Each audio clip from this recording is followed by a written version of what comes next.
नमस्कार, मैं डॉक्टर राकेश पाठक। उपराष्ट्रपति पद से इस्तीफा देने वाले जगदीप धनखड़ की गुमशुदगी अब तक रहस्य बनी हुई है। इस्तीफा देने के बाद आखिर धनखड़ साहब कहां चले गए हैं, कहां छुपे हुए हैं या कहीं नजरबंद हैं, तो किसने उन्हें नजरबंद किया है? इस बारे में जो सवाल पूछे जा रहे हैं उनके जवाब अब तक नहीं मिले हैं।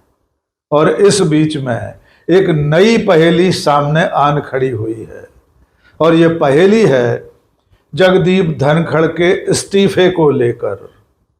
राष्ट्रपति भवन ने आरटीआई के तहत पूछे गए सवालों के जो जवाब दिए हैं उनसे ये रहस्य गहरा गया है कि आखिर जगदीप धनखड़ के इस्तीफे को सचमुच में राष्ट्रपति जी की तरफ से मंजूरी मिली भी है या नहीं।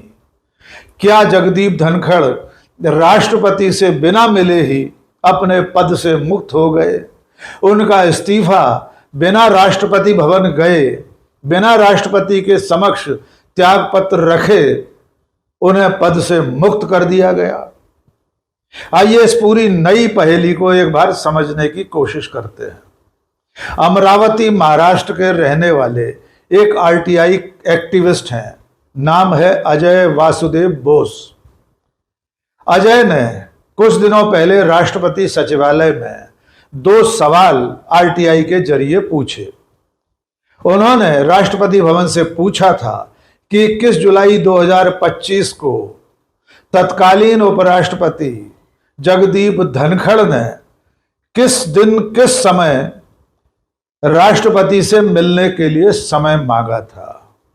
इस सवाल के जरिए अजय वासुदेव बोस ने यह जानना चाहा कि क्या 21 जुलाई को महामहिम राष्ट्रपति द्रौपदी मुर्मू से उपराष्ट्रपति जगदीप धनखड़ की कोई मुलाकात हुई थी?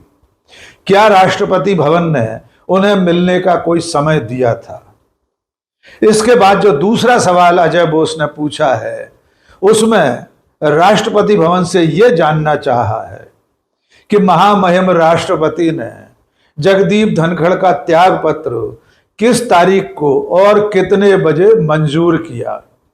ये 2 जानकारियां राष्ट्रपति भवन के सचिवालय से महामहिम राष्ट्रपति के सचिवालय से जानने की कोशिश की। और अजय वासुदेव बोस को जब राष्ट्रपति सचिवालय से, प्रेसिडेंट सेक्रेटरीट से जवाब मिले तो ये पहेली और उलझ गई है, क्योंकि जवाब में राष्ट्रपति भवन ने पहले सवाल के उत्तर में बताया है कि उपराष्ट्रपति के राष्ट्रपति से मिलने संबंधी दिनांक और समय जो जानना चाहा है उसके बारे में कोई जानकारी उपलब्ध नहीं है।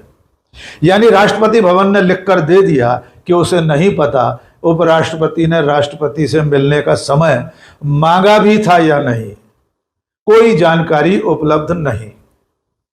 दूसरे सवाल के जवाब में, जिसमें अजय बोस ने यह जानना चाहा है कि राष्ट्रपति ने इस्तीफा किस दिन कितने बजे मंजूर किया, इसके जवाब में एक जबरदस्त नई पहेली खड़ी कर दी गई है। राष्ट्रपति सचिवालय ने इसका जवाब सीधे न देते हुए पूछने वाले को गृह मंत्रालय का एक नोटिफिकेशन साझा कर दिया। इस अधिसूचना में उपराष्ट्रपति के इस्तीफे की मंजूरी के बारे में जानकारी दी गई है। यह बताया गया है कि उपराष्ट्रपति पद से जगदीप धनखड़ ने इस्तीफा दे दिया है, लेकिन राष्ट्रपति भवन ने सीधे यह नहीं बताया कि राष्ट्रपति ने उपराष्ट्रपति के पद से धनखड़ का इस्तीफा कब, कितने बजे, किस तारीख को मंजूर किया है। यानी अब यह पहेली खड़ी हो गई है, यह रहस्य गहरा गया है कि उपराष्ट्रपति जगदीप धनखड़ ने राष्ट्रपति भवन गए बिना राष्ट्रपति के समक्ष त्यागपत्र रखे पद से मुक्ति प्राप्त कर ली। उनकी कोई मुलाकात राष्ट्रपति से नहीं हुई, और अगर हुई तो राष्ट्रपति भवन उसकी जानकारी क्यों नहीं दे रहा है। दूसरा सवाल, गृह मंत्रालय के नोटिफिकेशन के जरिए राष्ट्रपति भवन ने इस बात को छुपाने की कोशिश की है कि राष्ट्रपति ने उनका त्याग पत्र कब, किस तारीख को, कितने बजे मंजूर किया है। तो अब इस देश के सामने ये पहेली फिर से खड़ी हो गई है कि क्या जगदीप धनखड़ बिना राष्ट्रपति से मिले, बिना उन्हें समक्ष में त्याग पत्र सौंपे, बिना राष्ट्रपति की मंजूरी के पद मुक्त हो गए हैं और उसके बाद वे लापतागंज हो गए। इन सवालों के जवाब जब राष्ट्रपति भवन नहीं दे रहा है तो इनके जवाब सिर्फ जगदीप धनखड़ दे सकते हैं और वे न जाने कहां लापता हो गए हैं। आपको याद होगा 21 जुलाई को संसद के मानसून सत्र के पहले दिन उपराष्ट्रपति पद से जगदीप धनखड़ ने देर शाम इस्तीफा दे दिया था। उनका इस्तीफा भी सोशल मीडिया के जरिए ही सामने आया था, जहां एक्स अकाउंट पर उनके इस्तीफे की सूचना दी गई थी, इस्तीफे की चिट्ठी जहां साझा की गई थी। उसके बाद प्रधानमंत्री ने ट्वीट किया था और यह सूचना दी थी कि उपराष्ट्रपति ने अपने बड़े बड़े दायित्वों का निर्वाह किया है, उनके स्वास्थ्य की कामना की गई और इसके अलावा प्रधानमंत्री के ट्वीट में अलग से कोई जानकारी नहीं थी। उस दिन से लेकर आज तक जगदीप धनखड़ कहीं न दिखाई दिए हैं, न किसी ने उनकी आवाज सुनी है, न उनकी तरफ से कोई लिखित बयान आया है। वे कहां हैं, किस हाल में हैं, इसकी कोई जानकारी देश को नहीं है। उनके लापता होने के बाद सबसे पहले वरिष्ठ वकील और राज्यसभा सांसद कपिल सिब्बल ने एक बयान जारी करके कुछ सवाल पूछे थे। उन्होंने पूछा था कि जगदीप धनखड़ कहां हैं, क्या वे सुरक्षित हैं और क्या उन्हें बोलने से रोका गया है या वे अपनी मर्जी से नहीं बोल रहे हैं। आइए सुनते हैं उस दिन कपिल सिब्बल ने क्या कहा था। और उनके बारे में हमें मालूम ही नहीं कि वो कहाँ हैं। अब लापता लेडीज़ का तो मुझे पता था कि लापता उपराष्ट्रपति का ये तो पहली बार सुना। अभी हमारे उपराष्ट्रपति थे और जिस तरह से उन्होंने सरकार की रक्षा की जब से वो उपराष्ट्रपति बने, अब लगता है कि विपक्ष को उनकी सुरक्षा करनी पड़ेगी। कहाँ हैं धनखड़ साहब? मैंने खुद पहले दिन उनको फ़ोन किया था, उनके पीएस ने उठाया फ़ोन और कहा कि वो आराम कर रहे हैं। उसके बाद कोई फ़ोन उठाता ही नहीं। तो अब क्या करें? हेबियस कॉर्पस फाइल करें, क्या करें? इस बात की जानकारी तो होम मिनिस्ट्री को होगी ना। तो अमित शाह जी को एक बयान देना चाहिए, पब्लिक बयान, कि कहाँ हैं, क्योंकि आपको मालूम है उनकी तबीयत भी ठीक नहीं थी। तो ऐसा तो नहीं कि कहीं वो इलाज करवा रहे हैं, कहाँ हैं, उनके कोई परिवार के लोगों ने भी नहीं कुछ। तो कपिल सिब्बल ने पत्रकारों से बातचीत करते हुए यहां तक कहा था कि क्या उपराष्ट्रपति को ढूंढने के लिए हेबियस कॉर्पस लगानी पड़ेगी, क्या अदालत का दरवाजा खटखटाकर बंदी प्रत्यक्षीकरण याचिका के जरिए देश के ही उपराष्ट्रपति को ढूंढा जाएगा, और क्या इसके लिए थाने में रपट लिखानी पड़ेगी। इसके बाद शिवसेना के सांसद संजय राउत ने केंद्रीय गृह मंत्री अमित शाह को एक पत्र लिखा था। उसमें भी उनसे यह मांग की गई थी कि गृह मंत्री बताएं कि देश के उपराष्ट्रपति कहां हैं। और सबसे हैरानी की बात यह है कि इस्तीफे के बाद सरकार ने, नरेंद्र मोदी की सरकार ने, न तो उपराष्ट्रपति जगदीप धनखड़ का कोई फेयरवेल स्पीच करवाया, न उन्हें कोई फेयरवेल पार्टी दी गई। यानी देश के इतिहास में पहली बार हुआ कि देश के दूसरे नंबर के सबसे बड़े पद से मुक्त होने वाले व्यक्ति को किसी तरह का कोई विदाई समारोह आयोजित नहीं किया गया, न उसे विदाई भाषण देने का मौका दिया गया।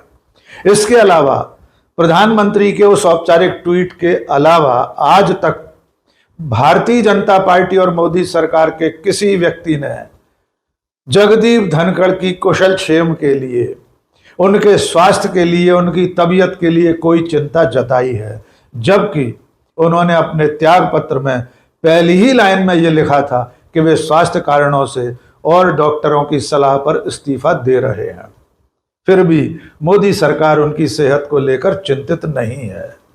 और इस मामले में जगदीप धनखड़ की गुमशुदगी को लेकर जो सबसे ताजा चिंता जताई है वो कांग्रेस नेता और लोकसभा में नेता प्रतिपक्ष राहुल गांधी ने जताई है। राहुल गांधी ने संसद सत्र के आखिरी दिन संसद के सेंट्रल हॉल में इंडिया गठबंधन के उपराष्ट्रपति पद के प्रत्याशी बी सुदर्शन रेड्डी के स्वागत समारोह में पूछा था कि जगदीप धनखड़ कहां छुपे हैं। आइए सुनते हैं राहुल गांधी की जुबानी उन्होंने क्या कहा। Vice president resigned. I think Venugopal ji called me and said, Vice President is gone. There's a big story about why he resigned. Some of you might know it, some of you might not know it, but there's a story behind it. And then there's a story about why he's in hiding. Why the Vice President of India, is in a situation where he cannot say a word. One word. And has to hide. Everyone knows it. Suddenly, the person who used to burst forth in Rajya Sabha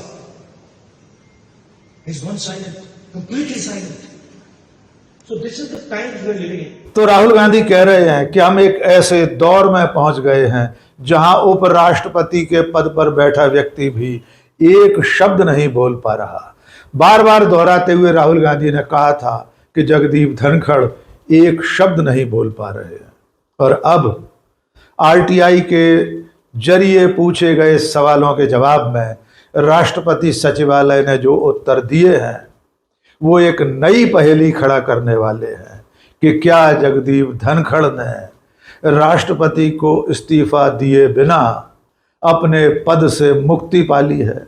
क्या भारत के राष्ट्रपति ने अपने दूसरे number के पदाधिकारी उपराष्ट्रपति का त्याग पत्र स्वयं मंजूर नहीं किया है और मोदी सरकार ने गृह मंत्रालय के जरिए एक तरफा अधिसूचना जारी करवा दी है।